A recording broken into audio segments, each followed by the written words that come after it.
Hello, everyone. Welcome to another episode of Frontrunners Innovate. And with me today is Suhair, Fakhoury, and with her is Harvey Seifter. Did I say that right, Harvey?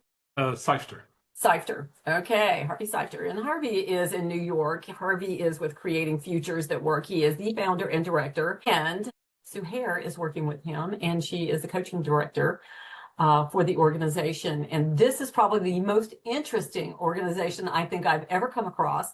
You guys are not even going to believe how they tie creative, artistic endeavor with leadership development, intuition training, and incubators for ethics training. So we're going to get into all of that in a minute. What I'd like to do is for you to get to know these two fabulous individuals right now. So we're going to start with Suhair. So Suhair, would you like to introduce yourself? Thank you, Mary. I'm happy to be here. So my name is Suhair. I'm a leadership coach and painter based in Vancouver. I actually started my painting process when I was a teenager. And this is where my journey started. That got me where I am right now here. That got me into realizing and discovering more of my painting process and how this is weaved into every single day life, the way I live my life, the way I lead. And that went into my leadership coaching, into my clients, and in a way giving access to such doorway into the creative dimension. And also, this is the way that got me to meet with Harvey and Creating Futures That Work. And now we're here co-creating together. And off to you, Harvey. Suhair, thank you. So it's been a wonderful journey. Suhair has been part of Creating Futures That Work now for 5 years, almost as old as the company itself. And it's really blossomed in so many wonderful directions. It's a really marvelous and important collaboration. So my own background is as an artist. I as a musician specifically. I learned to read music before English. And in college, I started hanging out with a rougher crowd, so I started doing theater. And so music and theater were the first parts of my life, and it's very much at the center of my life today. A classically trained violinist, a conductor. I led orchestras, theater companies, produced everywhere from off to on Broadway, hundreds of productions over the years. And one of those things that I did was with a really remarkable orchestra called Orpheus Chamber Orchestra. It's one of the world's great orchestras. It's based in Carnegie Hall, but it's also known as the conductorless orchestra. It's the only orchestra in the world that rehearses and records and performs all of its work without a conductor. And in that way of working, I was its chief executive for 5 years.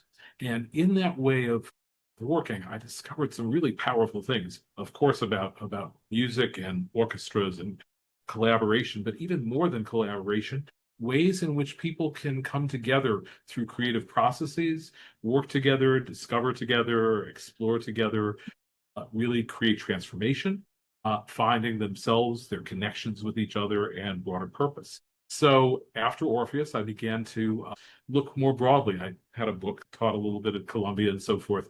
And while I was doing that, I began to realize that there was something going on in the world that was moving people, organizations of all kinds in precisely the directions that what you can learn from conductorless orchestras and other artistic processes matters more and more and more.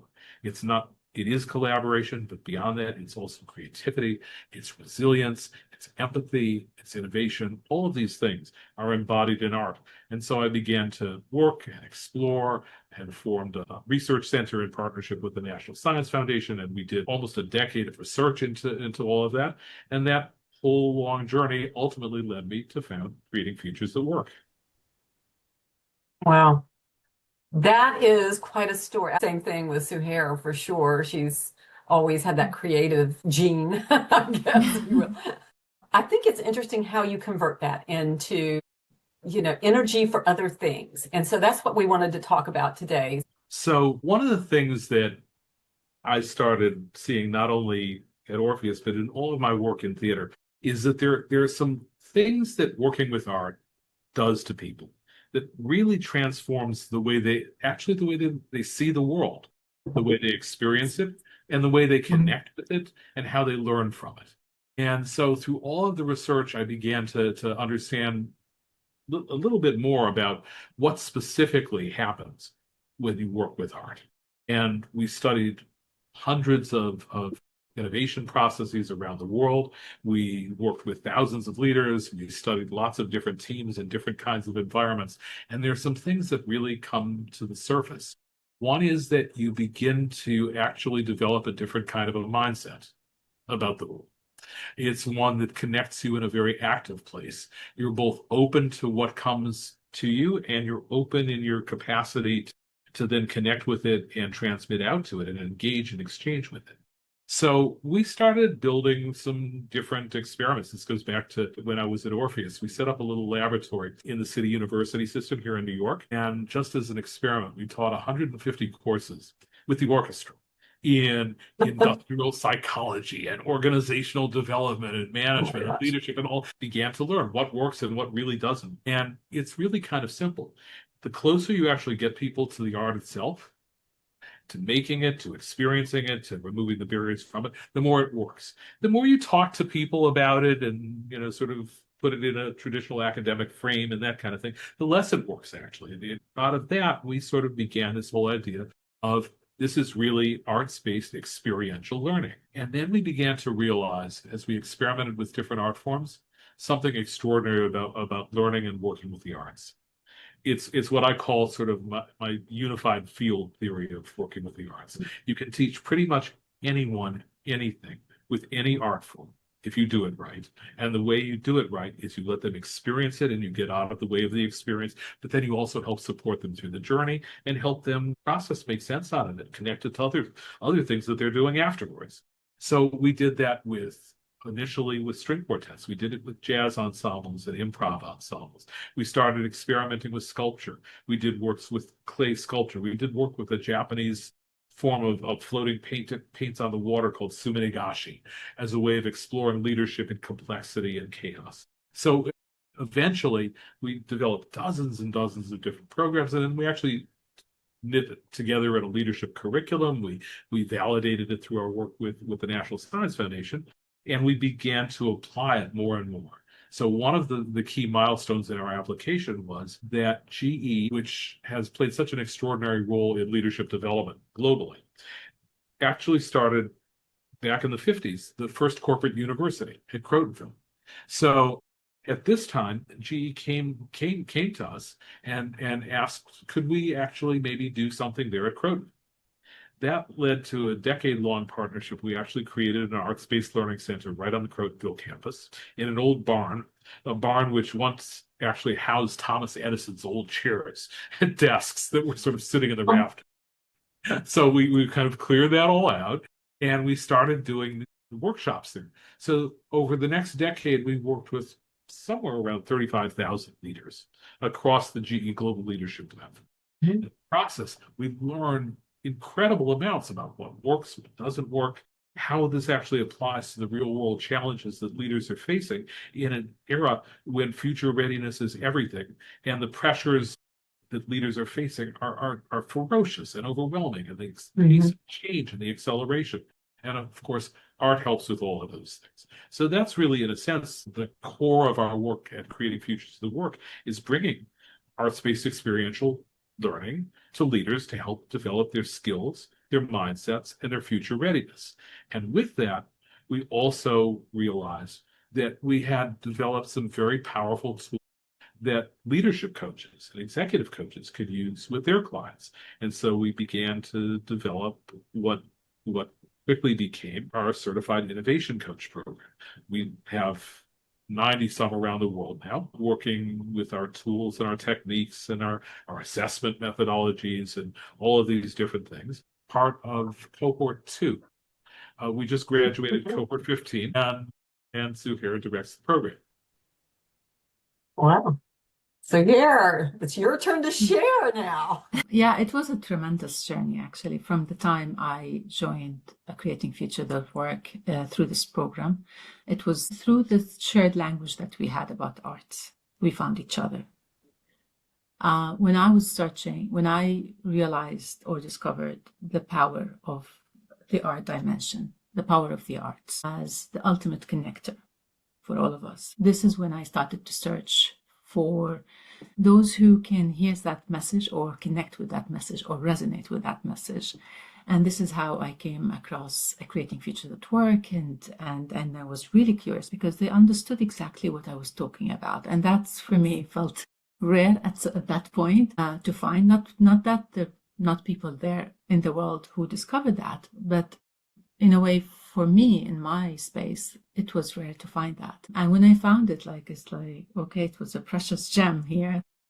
That in a way, like, okay, let's discover what we have here.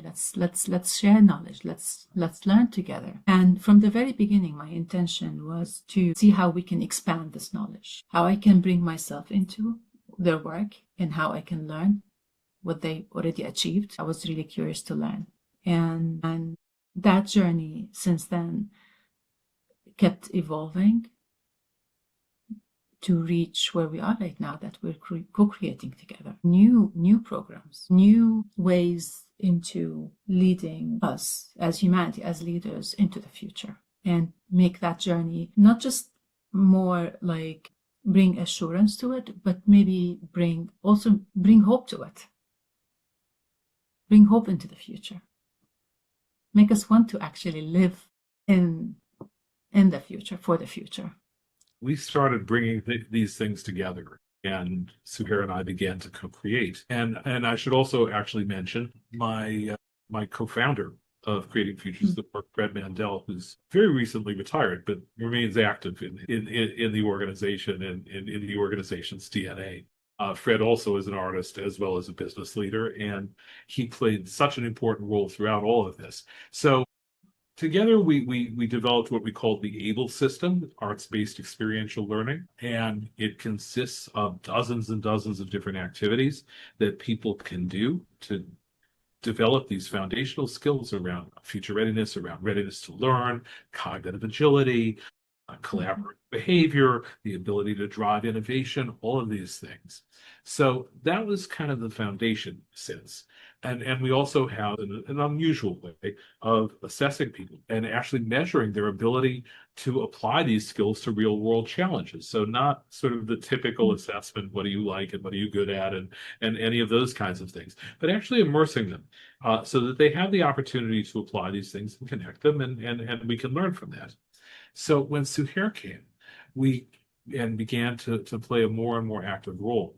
That was not only her coming into a program and playing an active role with that, but really into a new phase for me and for Creating Futures at Work of really deep collaboration, co-creation, because she brings remarkable qualities and abilities, and it's been a really vibrant experience for us. So some of the ways that that's starting to show itself in our work, one of them is a program which we just brought to the public for the first time 2 weeks ago in Vancouver, called Developing the Skill of Intuition. And as with many things that we do, it's skill-based, because we really believe that these are at their foundation skills. And of course, skills are wonderful because they have practical implications and because you develop them by practicing them. And so the arts become a fantastic way to practice them. So in the case of intuition, the skill that underlies that is actually a skill of pattern recognition.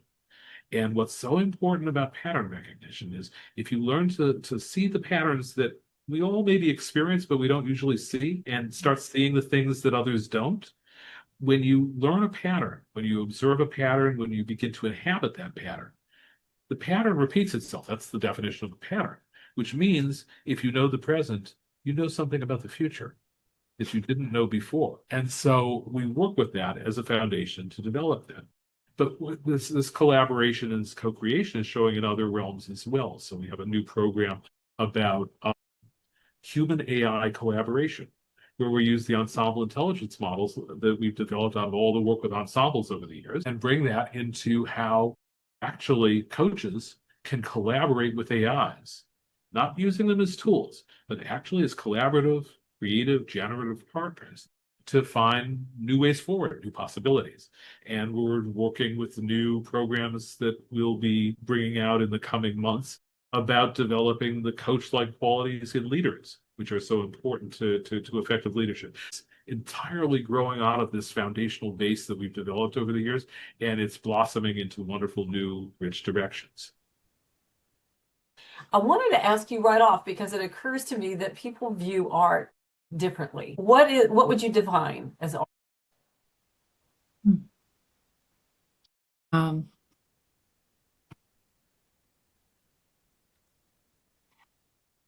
for me, art what engages you, what can have the power to engage you, to call your attention, to look, to see, and to stay in the looking, and maybe to go deeper. To stay and to see and then to connect is actually the power. Yes, yes, yes. To look, to see, and to connect, and that takes you on a journey.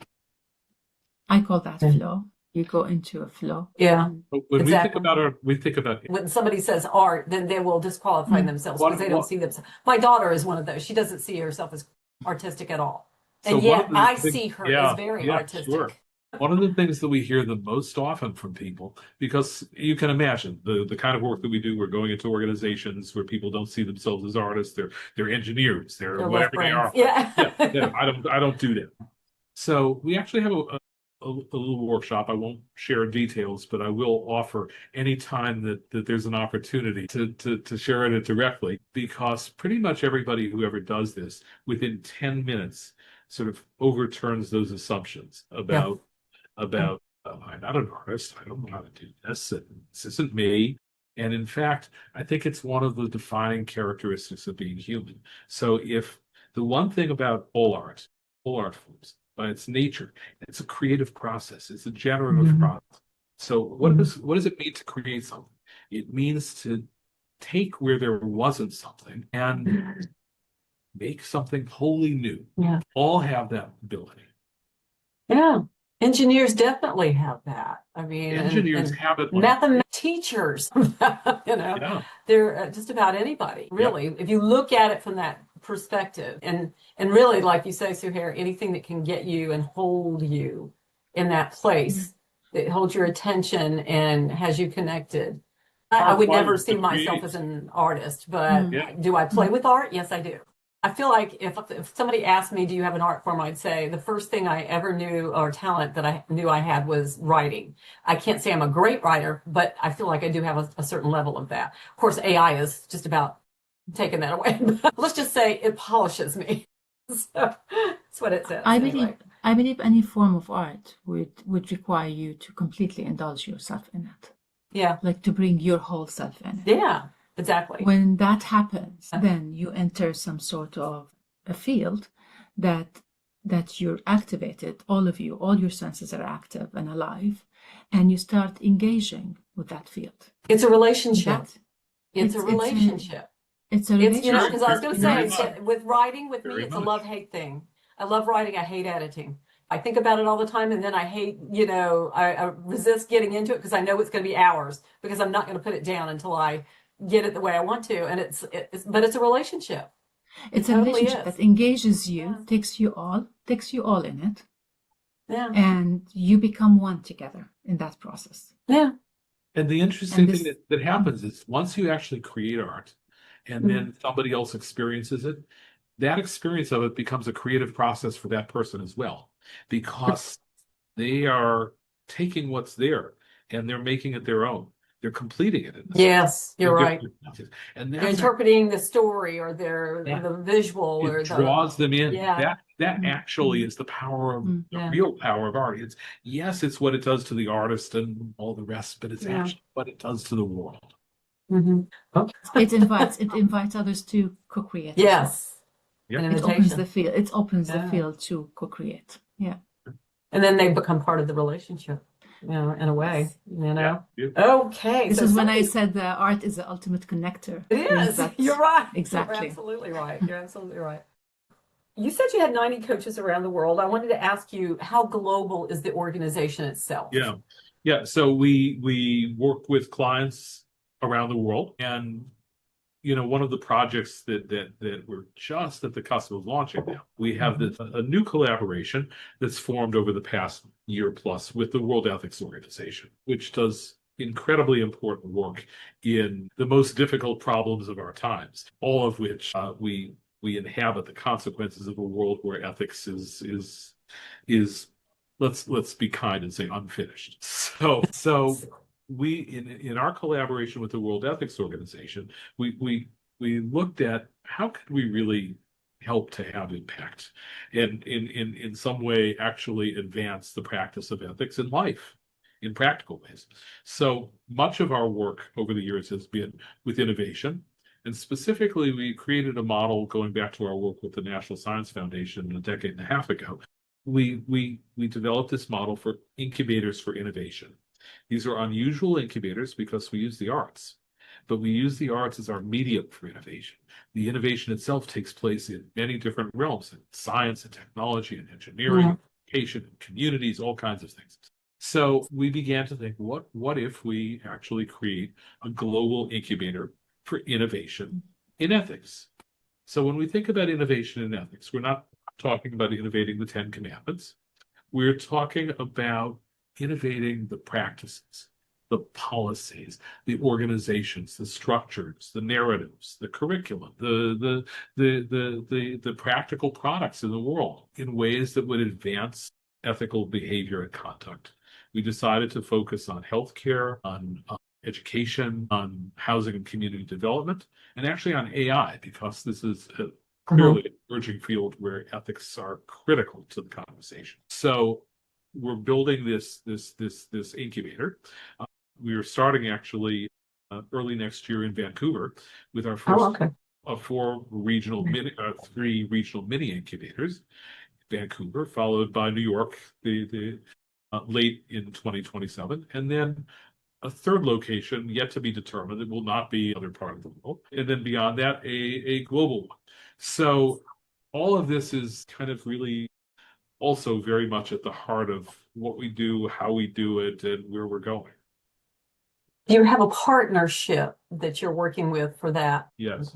The World Ethics Organization brings global reach. It brings its own strength and capacity, its expertise in ethics, and its ability to convene experts from around the world on that.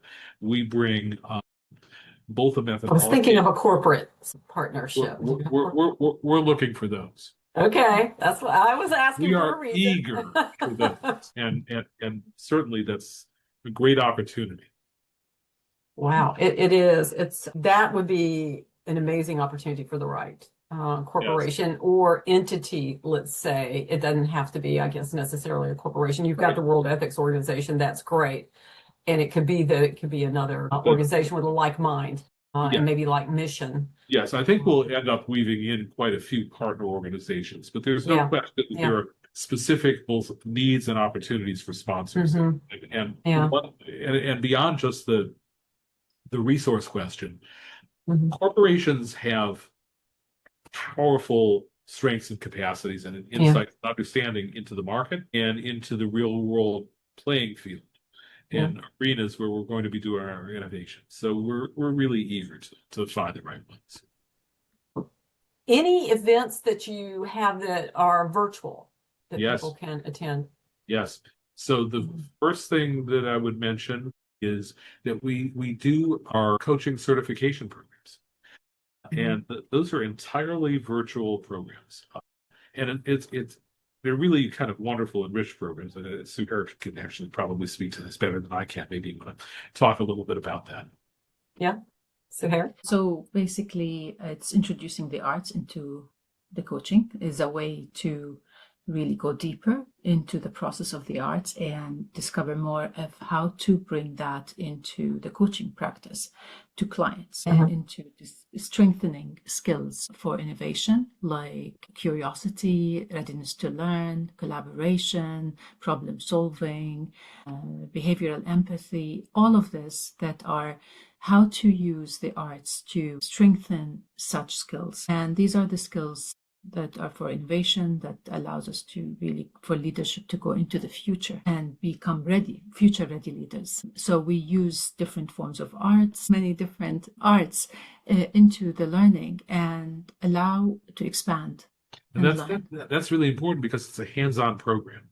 So it takes place over a 10-week period. They do 9 sessions with a small group. We send them all the materials they need, but we go through it together. They experience it. They also get individual coaching support during that process as they're learning it.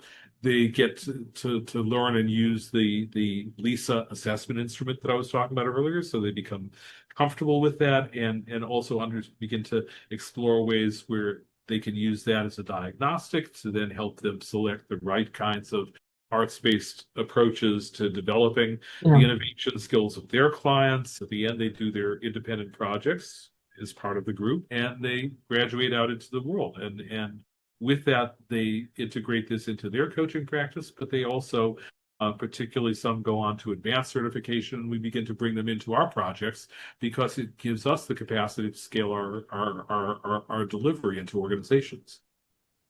The ultimate goal overall of the whole, organization is the future-ready skills, mindsets, capacities of leaders, and to help transform organizations to really embody those things, so that we're, of course, spreading art and arts-based experiential learning, which has its own kind of magical powers in transforming people and organizations and bringing them together. We tend to work a lot in sectors that have major impact. So we don't restrict that at all. I mean, we sort of go where there are opportunities to go to apply this kind of work.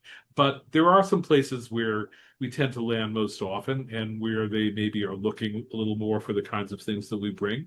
So we've had tremendous power in industries like pharmaceuticals and healthcare, working a great deal with manufacturing and high technology, financial services.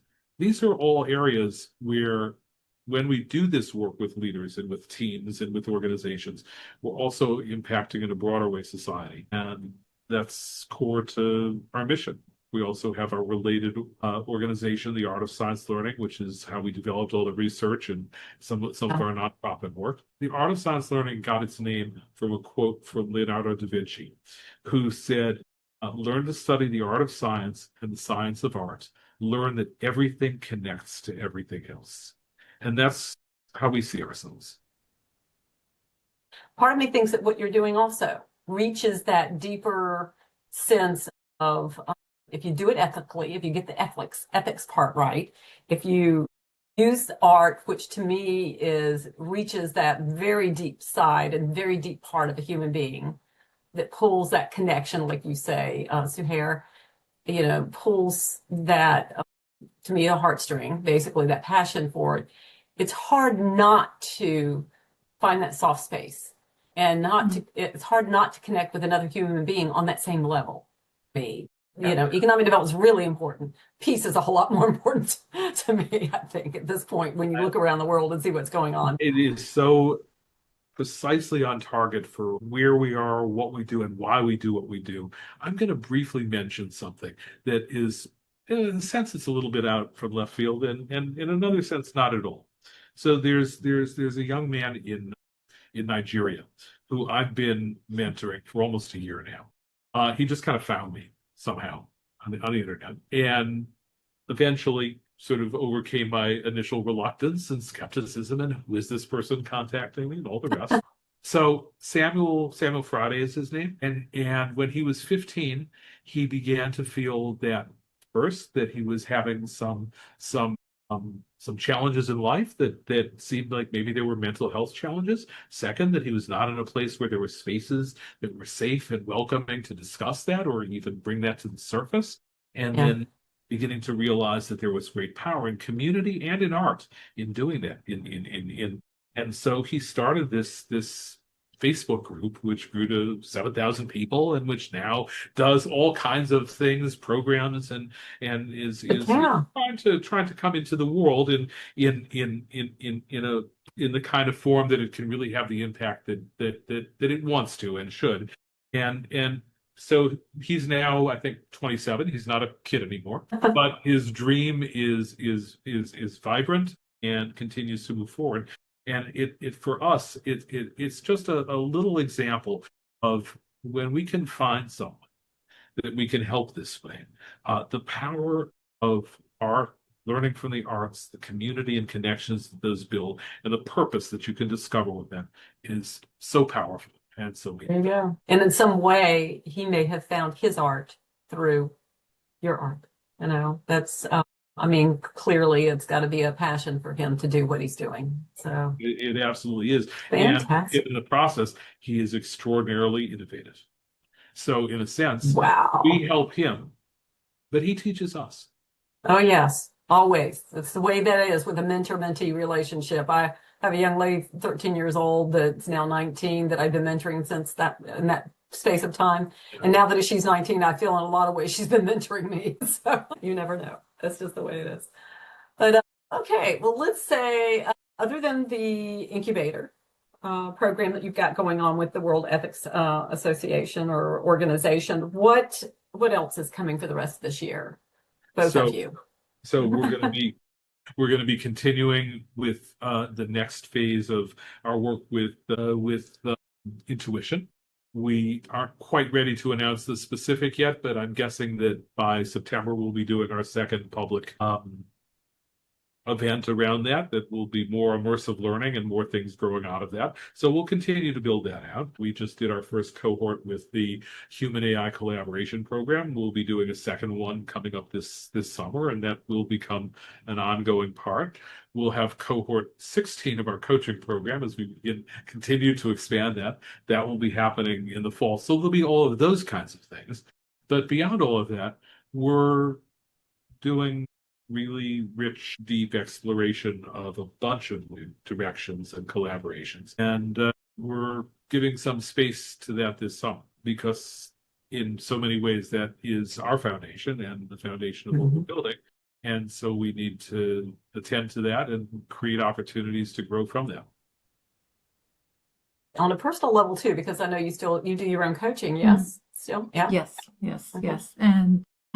This process of co-creation and what we're doing together here in creating futures at work is actually also doing the work on me as well, like in a way, and how I show up in the world and how I engage with the world and how we interact, we co-create together. And I see this work and connecting with the larger community of coaches now within creating futures at work and seeing how we can actually work together into bringing this work into other regions, into other sectors as well, and reach out more to the world. So we're here like as a center point, expanding into the world and connecting with the world through the work that we're doing through the arts. So the arts becomes the connective tissue that connects us all, and through it we're able to reach further and further. And with that, I believe we're able to open more spaces and engage on a larger scale and bring a voice to what's really wants to happen in the future and become that one voice, and that can bring us all together. So I believe this is what we're doing and where we're going. Yeah. Ambitious and lofty, like we talked about before, but you know what? You don't get unless you try. And so you're going to get somewhere if you keep working at it. Harvey, you said that you are established just right down the street from the United Nations, right? Yes. Have you thought about, or maybe you already have done something with the UN? We on occasion, and hope to do more. Politics are complicated, and so is the UN. And so is the UN. There is something wonderful about being able to transcend them through this kind of work. There'll be more with the UN in the future, I'm sure. There will be. I had a wonderful conversation with somebody yesterday that person and where they're situated within the UN framework, and the conversation that I had with them may lend itself to something here. And the person that introduced me is a really good friend and a colleague of mine. So this could end up being interesting for sure. She's also very bonded with the idea of doing something for youth and understanding, just like I do, that's the future. right there. And, I talked about my Youth Commons group. And so the challenge here is maybe the next time we meet and have a working conversation that we figure out some very creative way to do that. That would be fantastic. I love it. And I just want to thank the both of you. Thank you for all that you do and for the very interesting way that you do it. I appreciate the fact that you have the goals that you do, and that, that you're working with people to get things done in a way that, that meets several ends, meets several goals. So it's not just business. It's not just leadership. Mary, thank you so much for this opportunity. It's been really wonderful. We're true believers in this, and we love this process and this journey that we're engaged in. So it's wonderful to be able to share that with you. Yeah, thank you, Mary, thank you for bringing Harvey to. Of course. Okay, well, and thank you for all that you do.